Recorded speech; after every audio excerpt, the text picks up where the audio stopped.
Fish aquarium. ഇതെന്ത് മീനാണാവല്ലേ? പെരിസാമീൻ.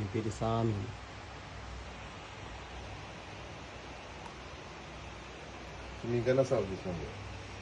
തിമിംഗല ഛർദ്ദി ഒന്നും കൂടി കാണിച്ചിട്ടില്ല. തിമിംഗല ഛർദ്ദിച്ചു. എപ്പോഴും ഛർദ്ദിക്കലാണല്ലോ അല്ലേ? ഇത് കടലാമ. ഉണക്കിയതാണ്. വെറൈറ്റി മീനാണ്. ഇതാ തിമിംഗലത്തിൻ്റെ അസ്ഥി കൂടാണ് ഈ കാണുന്നത് കേട്ടോ. കാണാത്തവർ കണ്ടോളൂ. ജീവിതത്തിൽ കാണാത്തവരാ. നമ്മളാരും കണ്ടിട്ടില്ല നേരായിട്ട് തിമിംഗലത്തിൻ്റെ അസ്ഥി കൂട. എത്രങ്ങ ഇതിൻ്റെ വലുപ്പം.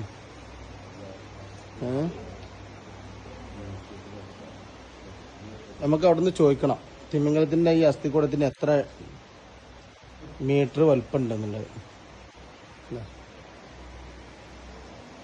പിന്നെ പല്ലൊക്കെ കണ്ടില്ല.